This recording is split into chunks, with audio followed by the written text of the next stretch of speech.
ce quoi je pense lire pour ce mois de juin. Du coup rendez-vous le 1er juillet pour voir si j'ai rempli mon challenge, même si en vrai on s'en fiche un peu si je l'ai rempli ou pas, le but c'est quand même que je prenne du plaisir à lire. Mais rendez-vous le 1er juillet pour voir si j'ai réussi. Parce que la dernière fois que j'ai décidé de participer à un challenge avec des catégories, c'était... Attendez, c'était quoi? Vous savez le truc là qui se passe genre de septembre à novembre? Je sais plus le nom du challenge. Et ben je l'ai raté. Voilà, j'ai lu qu'un seul livre sur les 6 que j'avais prévu. Déjà j'avais prévu genre un truc hyper bas. Donc on va essayer d'y arriver un peu mieux cette fois-ci. Les dés sont jetés. Hey, aujourd'hui on se retrouve pour une vidéo qui va être un peu longue puisque je vais parler de tous mes livres que j'ai lus au mois de juin, puisque cette vidéo est la vidéo bilan du challenge Young Adult organisé par la Bookinette. Et donc je vais vous parler de tous les livres que j'ai lus au mois de juin et pas de seulement 4 livres parce que j'en ai lu beaucoup plus. Et j'aime parler surtout de livres, donc cette vidéo risque d'être très longue, donc je vais essayer d'être très brève. Je vais vous mettre des extraits de ma pile à lire des livres que j'avais prévu de lire pour ce mois de juin qui a été tourné fin mai. Hey, cette vidéo, en fait une partie d'une autre vidéo je pense, enfin je vais le faire comme ça. Donc je participe au challenge Young Adult organisé par la Bookinade du 1er au 30 juin. Il y a 6 catégories, c'est pas énorme, donc moi personnellement ça me va bien, sachant que j'ai un bac de français en plein milieu. Donc je participe au challenge et je vais vous présenter un peu mes livres, c'est un peu genre l'objectif de ce mois, sans trop se mettre la pression, tu vois, parce que vraiment s'il y a un truc qu'il faut pas faire, c'est se mettre la pression pour lire. Donc voilà, on va commencer tout de suite avec la première catégorie qui est lire un one shot.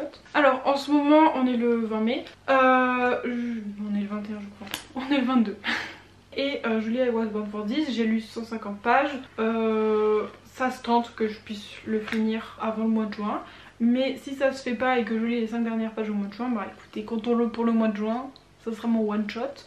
Et si j'ai fini I Was Born for This, je compte lire Le Goût amer de l'abîme, puisque bah, du coup ce sera un one shot. Sinon j'en ai d'autres, donc ce sera peut-être pas probablement celui-là. Dans cette première catégorie, attendez, j'ai pas les livres, organisation de fou.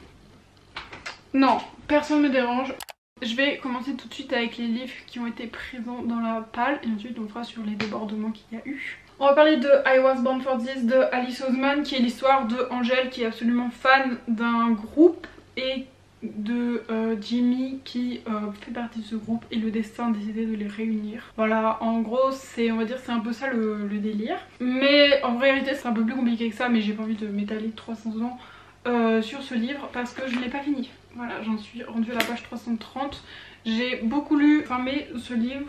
Je l'ai pas trop lu en juin, je le lisais une page par une page, mais j'avais vraiment envie de me mettre dans le livre et de lire 10 pages, mais j'avais plein d'autres livres à lire, à rendre à la bibliothèque notamment. Donc je l'ai pas fini, c'est un truc que je vais faire très bientôt. Du coup, vu que j'ai pas fini I Was Born for This, j'ai pas non plus lu Le Goût amer de l'abîme de Neige Lucerman et je vous avoue que je l'ai totalement oublié lui.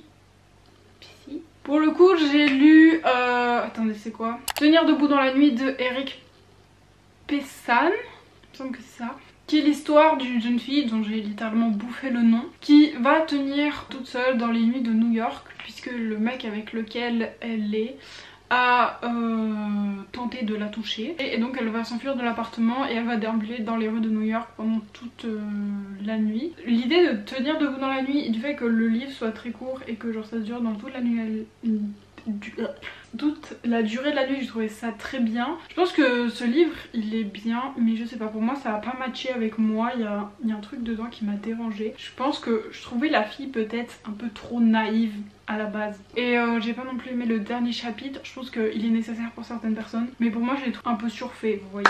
Mais je sais pas, j'ai ressenti un mal-être pendant ma lecture et une envie de fuir ce livre genre à vitesse grand V. Et même si je pense qu'il est très important de le lire.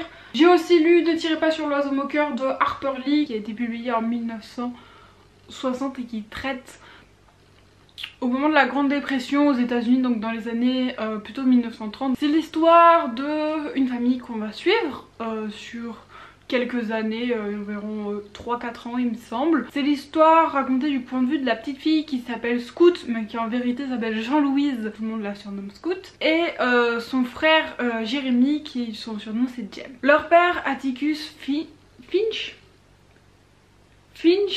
et Atticus Finch, leur père qui est un très grand avocat, habite en Alabama. Et ben il va défendre un noir qui est accusé d'avoir violé une blanche et c'est un peu le noyau central de toute l'histoire. Non attendez, je l'aurais pas lu de mon plein gré, hein, soyez honnêtes. Le titre me fait penser à la balade du serpent chanteur, non de l'oiseau chanteur, enfin bref vous savez le tome, le spin-off de Hunger Games. Bah il me fait penser à ça, je pense qu'il y a certains rapports entre ce livre et Hunger Games. Il doit y avoir un truc entre ce livre là et Hunger Games pour que Suzanne Collins choisisse un titre qui ressemble vaguement quand même à ce livre là. En réalité en octobre, novembre, décembre, je sais plus trop exactement, j'avais lu l'adaptation en BD de ce livre. Et au début, dans la BD j'étais sceptique, enfin il y a 2-3 trucs que j'ai pas trop compris dans la BD et on avait dit que le livre quand même expliquait beaucoup plus de trucs et tout, et donc j'avais voulu le lire.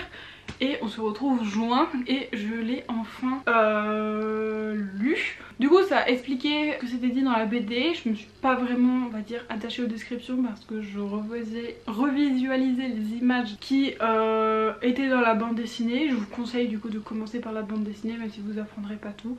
Peut-être ça va vous empêcher de lâcher ce livre qui à mon sens est quand même une très bonne lecture. C'est hyper dynamique, c'est raconté d'une point de vue d'une enfant, donc moi ça me fait un peu retomber en enfant. Je pense que c'est ce qui fait pour les plus âgés que moi. Et je pense qu'aussi que pour les personnes qui sont un peu plus jeunes, c'est un peu leur vision du monde. La vision de Scout est extrêmement hilarante. En fait c'est limite plein de petites histoires accrochées qui font en fait une seule histoire. C'est fluide, c'est addictif aussi. À un moment de l'histoire vous pouvez plus lâcher le livre, je crois que c'est vers les 300 pages il me semble. Et quand t'arrives au bout, tu te souviens plus du tout de qu'est-ce qui fait que t'es tombé dans ce récit et qu'est-ce qui fait que Scout raconte cette histoire, parce qu'il y a un élément, quelque sorte de déclencheur. Ça m'avait déjà fait cet effet là dans la BD et je l'ai retrouvé là-dedans. Du coup j'ai trouvé que la BD était bien faite par rapport à ce livre. Voilà, est-ce que j'ai quelque chose d'autre à dire par rapport à ce livre? Non.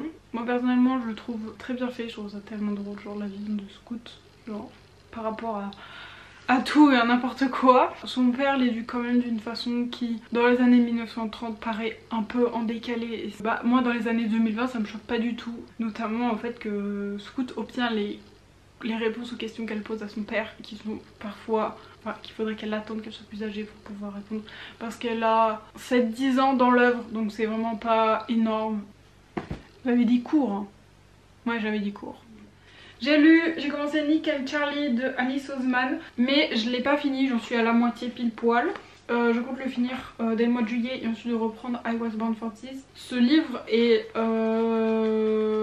plus adapté à ma condition de débutant en anglais et je tenais à le mettre dans la vidéo parce que je sais pas, c'est les lectures que j'ai lues au mois de juin, donc voilà, je le classe là-dedans. Pour moi c'est un one shot. Je pense que si vous avez pas lu les autres livres ça peut peut-être vous embrouiller, mais c'est mieux d'avoir lu les autres livres, mais je sais pas, je le classe dans un one shot. Moi pour moi genre c'est une partie de l'histoire et puis c'est l'histoire de Nick and Charlie.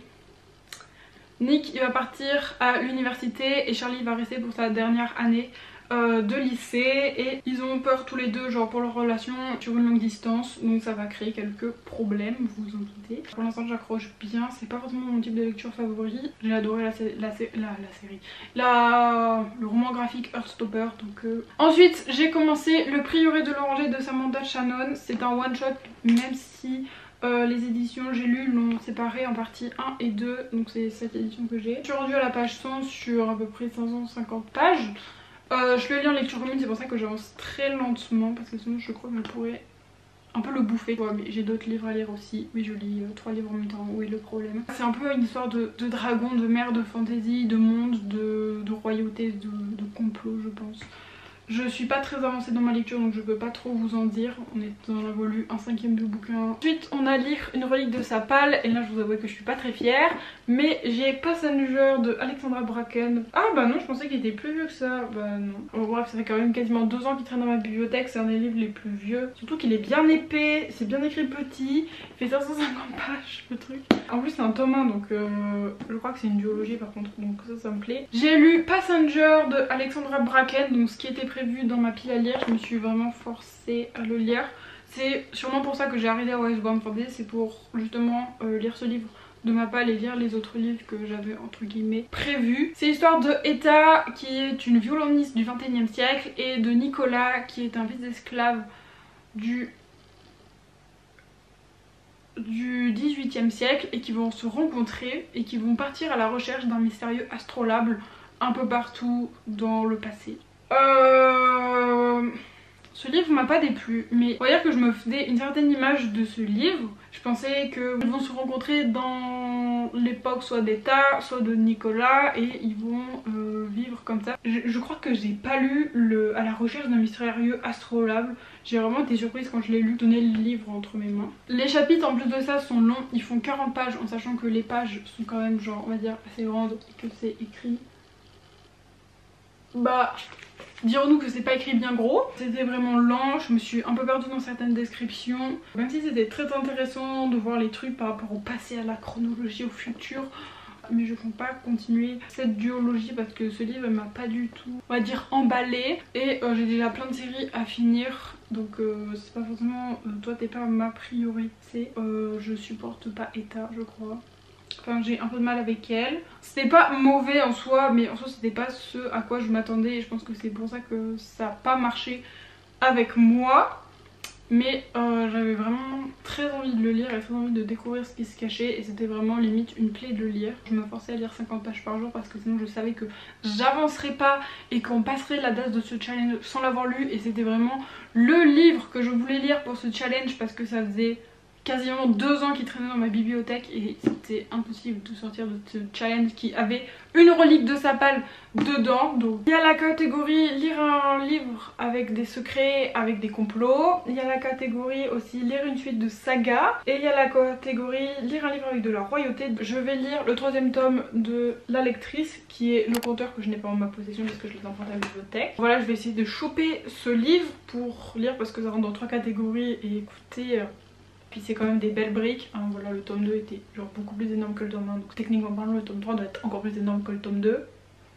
Donc je pense que lire cette brique et lire ça va déjà m'occuper pas mal de temps. Sinon je peux choper d'autres livres dans des catégories. Je suis en train d'essayer de finir plein de sagas en ce moment. T'as compris que je pouvais en classer partout. J'ai donc lu Le Conteur de Tracy Chi qui est le 3e volume de La Lectrice. Donc il conclut la trilogie. Je suis désolée si je suis pas droite mais ma caméra en fait n'est pas droite de base parce que bah il y a une protection et du coup je ne tiens pas droite. Et j'ai la flemme en fait tout simplement. Je vous raconte un peu le speech. C'est l'histoire de Sephia qui a un livre en sa possession qui a... magnifique. Qui a un livre en sa possession qui a tué ses 2 parents et sa tante. Elle se retrouve donc seule et elle va se lier d'amitié avec Archie, un garçon qu'elle a rencontré dans la jungle. Parce qu'elle habite dans un pays où c'est une jungle, une forêt, c'est un peu cette ambiance là. Il va leur arriver des aventures parce qu'en fait leur destin ils sont liés. C'est le 3e tome donc c'est la fin donc je peux pas trop vous dire ce qui se raconte dans ce tome mais puis je vais essayer d'être assez rapide. C'était vraiment une très bonne série, quasiment les 3 livres sont des coups de cœur, juste un peu moins aimé le 2 mais vraiment c'est des très bonnes lectures. Je suis très contente d'avoir lu ce livre pour ce challenge parce que je pense que sinon je ne l'aurais pas lu, enfin pas tout de suite immédiatement et du coup c'était très cool de le lire. Pour ça fait 2 fois cette année que je lis des suites de séries parce que soit il y a un challenge, soit il y a Enfin il y a un genre de truc global et que j'aime bien et donc du coup c'est une série que je vous recommande parce que genre l'univers est ouf, l'histoire genre ouf, il y a de l'action, il y a des péripéties, c'est trop bien. Moi j'étais totalement plongée dans cet univers, c'est vraiment un univers que personnellement j'adore et que j'apprécie énormément. Voilà, moi je peux que vous le recommander. Il y a des petits détails qui sont cachés à l'intérieur de ce livre qui sont vraiment trop géniaux. Je sais pas, il y a vraiment un effort de mise en page qui est fait et c'est vraiment trop bien et c'est vraiment trop agréable à lire. Du coup ça rend la lecture un peu plus interactive, même si on n'est pas sur un écran, mais ça rend le truc un peu plus fun. Donc voilà, si vous partez avec l'idée qu'il y a des détails cachés, vous pouvez peut-être les retrouver, je pense. Très contente de l'avoir lu, d'avoir lu cette série. J'en ai pas entendu beaucoup parler sur Instagram mais sur YouTube, donc moi personnellement je vous la conseille. Vraiment contente d'avoir cherché ce tome 1 pendant un an au moins, parce que je me rappelais plus du titre. Sinon dans la catégorie lire une suite de saga, j'ai lu la moitié de Phobos 3, un peu plus parce que je vais finir de le lire ce soir. J'accroche énormément. Alors, le 4 est arrivé à la bibliothèque, enfin la personne d'avant a rendu son emprunt et vu que je l'avais réservé, voilà, je vais pouvoir aller me le chercher. Je vous ai même pas expliqué genre le délire. C'est l'histoire de 6 prétendants et de 6 prétendantes qu'on va emmener sur Mars pour fonder une colonie humaine et on va faire tout ça sous forme sous forme de télé-réalité. Ils sont filmés H24. Ils vont avoir des speed dating pendant 6 minutes chaque semaine. Je trouve que c'est très bien fait. J'accroche vraiment énormément, je suis vraiment embarquée dans ce bouquin, je peux plus le lâcher. Je vous recommande cette série pour l'instant. Pas lu, ça m'a pas encore déçu. Moi perso ce qui m'intéresse le plus c'est le côté télé-réalité, caméra et Mars. Voilà, de toute façon vous mettez un livre sur l'espace, c'est bon, moi je suis partie dans la balance. Pour la 6ème catégorie, lire un livre le plus rapidement possible. Alors ça va jouer soit entre ces trois si j'ai envie d'en bouffer un littéralement, ou alors je vais peut-être me choper un manga à la bibliothèque pour le lire rapidement. Ça va vraiment être plus au feeling, là j'ai pas trop décidé, puis je fais un peu avec ce qui tombe sous la main à la bibliothèque pour lire mes livres. Donc ça se trouve je vais vous choper un one shot à la bibliothèque et je vais le lire en 2 jours et toute ma palle va servir à rien, mais c'est pas grave. Dans cette dernière catégorie, j'ai lu La fille d'avril de Annelise Hortier. C'est l'histoire de Catherine qui vit dans les années 1960, qui est une jeune fille qui a très envie de courir, mais à l'époque c'est pas interdit. Enfin, en gros c'est pas non plus hyper conseillé, c'est pas encouragé par la société. Elle va peu à peu s'interroger sur tout ce que les femmes peuvent faire, sur la place de la société. C'est un livre que je vous conseille pour notamment tout ce qui est question sur la réflexion de la place de la femme. Je l'ai vu passer sur le post de Rue du Livre.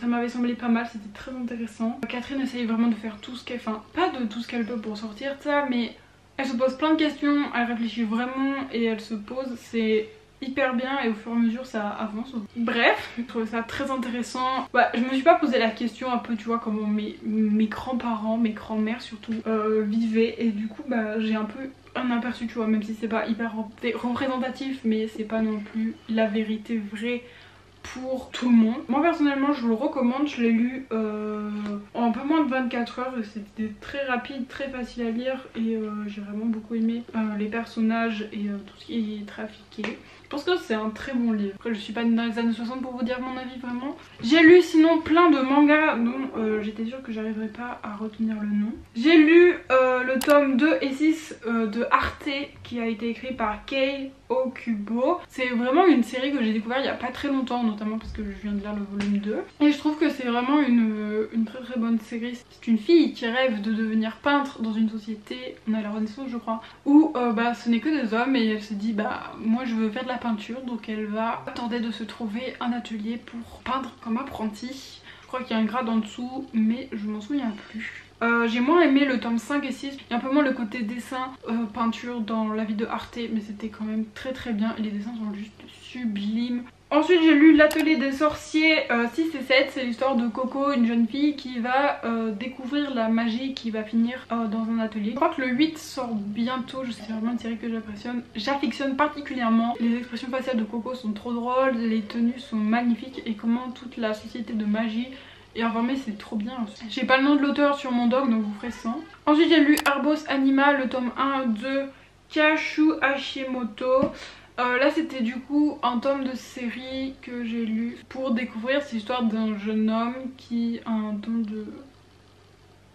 on va dire de plantes vertes. Enfin je sais pas trop comment ça se dit, mais en fait il arrive à retrouver des plantes grâce à un don. Et donc il s'est très prisé un moment de conquête de fleurs historiquement il me semble, mais je sais plus trop c'est quand la date exacte de l'histoire. Je crois que c'est dans les années 1800-1900, un truc comme ça. Autant le début c'était un peu fouillis, autant la fin ça m'a bien plu. Bah ça m'a bien plu, c'était clair et limpide et j'ai très envie de continuer, même si c'est pas forcément ma priorité. Pour l'instant c'est de finir I Was Born Princess. J'ai lu le tome 5 de The Promised Neverland de Kaiyu Shirei et Pozuka Denizu. Je suis vraiment désolée pour tous les noms que j'écorche depuis tout à l'heure. Alors c'est l'histoire d'une bande d'enfants qui sont enfermés dans un orphelinat, qui en fait cet orphelinat n'est pas ce qu'il est censé être en fait, et ils vont se rendre compte. Au bout du 5e tome ça devient vraiment... je sais pas comment expliquer, mais ça devient vraiment très rapide et c'est terriblement bien fait. Cette série à chaque fois ça arrive à me surprendre, notamment par l'histoire. Je m'attends pas à ce genre de rebondissement à chaque fois. Chaque fois je suis surprise de cela. Quand je lis cette série j'ai vraiment l'impression de me sentir dans le monde. Ensuite j'ai lu le tome 2 de Mortel Adèle qui est vraiment... mais cette BD elle est vraiment trop drôle. Mais cette fille est morte de rire. Elle est à mourir de rire, c'est trop drôle ce qu'elle fait. Pendant toute la BD t'es comme ça. Parce qu'elle fait que des bêtises bien évidemment et c'est touchant aussi. Et pour ça je vous la recommande. Tous ces livres ont été lus en moins d'une journée, je pense en 1 heure pour certains. Voilà ce qui clôture le bilan de ce challenge Young Adult. J'espère que la vidéo vous aura plu. En tout cas je pensais pas lire autant de livres en ce mois de... juin et j'ai lu pas mal de briques, commencé aussi pas mal de livres. Je suis actuellement en train d'en lire 3. C'est pas grave, c'est mon charme. J'étais très contente, j'aimais beaucoup les catégories. C'est vraiment des catégories où c'était pour moi facile de glisser des livres. D'habitude c'est un peu compliqué, il faut un peu que je ruse pour trouver quel livre va dans quelle catégorie pour à la fin finir par ne pas lire les livres. Donc très contente d'avoir participé, très contente aussi d'avoir réussi parce que j'ai lu pas mal de livres que je voulais lire, notamment Le Compteur et Passenger, qui lui je tenais vraiment à le lire. Je sais pas pourquoi. Peut-être pour le virer de ma palle. Est-ce que vous avez participé? Je sais pas si vous avez participé et tout. En tout cas moi je veux bien une saison 2 du challenge parce que c'était vraiment très sympa avec des catégories qui sont pas forcément prises de tête. Et je trouve que pour une personne qui veut se remettre un peu à la lecture, ces catégories c'est bien. Et je trouve qu'il y a quand même des portes et il y a quand même un peu pour... il y en a pour tout le monde. Hâte de remettre ça à l'année prochaine si je peux. Et sur ce je vous dis bye.